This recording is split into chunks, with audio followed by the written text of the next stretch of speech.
বলো তো বন্ধুরা আজকে কি বানাচ্ছি। তো দেখো তোমরা আমার সঙ্গে থাকো তাহলে বুঝতে পারবা সবাই কি বানানো হচ্ছে।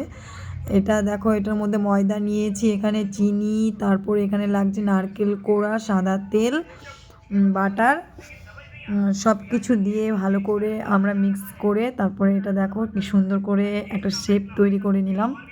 তো এইভাবে তোমরা এই শেপটা সবাই তৈরি করে নেবে। এভাবে শুকনো করে পুরো মাখতে হবে আর খুব সুন্দর করে ময়মটা ভালো করে দেবে সবাই, বুঝেছো? ময়মটা যত ভালো হবে অত টেস্টি হবে খেতে। তো সবাই এরকম করে একবার বানিয়ে দেখো। দেখো আমাদের এদিকে সেবও তৈরি হয়ে গেছে, তেল গরম হয়ে গেছে, এখন আমরা তেলে ছেড়ে দিচ্ছি সেবগুলো। এক এক করে সব সেবগুলো তেলে ছেড়ে দিলাম। তো এরকম করে হালকা আছে, অত বেশি গ্যাসটা বাড়িয়েও দিবা না কেউ, সবাই মানে হালকা আছে ভাজবে। তো তোমরা কিন্তু এটা খুব, আবারও বলছি, তোমরা সবাই খুব ভালো করে মিক্স করবে যে জিনিসগুলো আমি বললাম।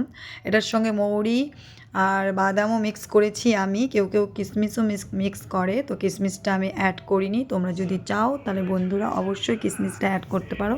আর দেখো কি সুন্দর কালার এসেছে, দারুণ লাগছে দেখতে, মনে হয় কি এখনই খায়। আর এই দিদিভাইকে নিয়ে এসেছি বানানোর জন্যে। দিদিভাই খুব সুন্দর এটা ঠেকুয়া বানায়। তো এটা দেখতে পাচ্ছ ঠেকুয়া তৈরি করছি আমরা।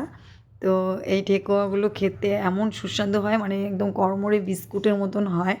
আর দিদিভাই খুব টেস্টি বানায়। তোমরা যদি কেউ বানাতে চাও তাহলে অবশ্যই আমাকে কমেন্টে জানিও।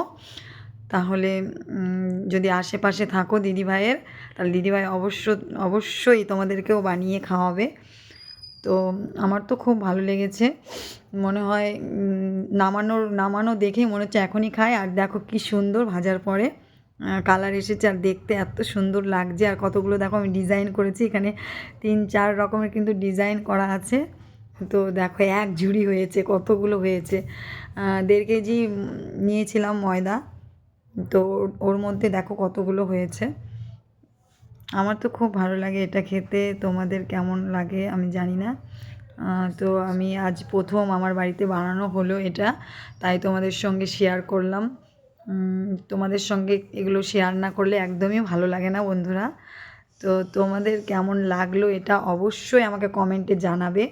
আর কিছুটা নারকেল কোড়া বেঁচে গিয়েছিল, তার কারণে ওই নারকেল কোড়াটা দিয়ে আমরা গুড় চিনি মিক্স করে ওটা নাড়ু বানিয়ে নিচ্ছি। বন্ধুরা আমার ভিডিওটা যদি তোমাদের ভালো লেগে থাকে তাহলে অবশ্যই আমাকে লাইক কমেন্ট করবে, আর প্লিজ আমার চ্যানেলটাকে সাবস্ক্রাইব করে আমার পাশে থাকবে। তো এখনকার মতো বাই বাই, পরে আবার দেখা হচ্ছে।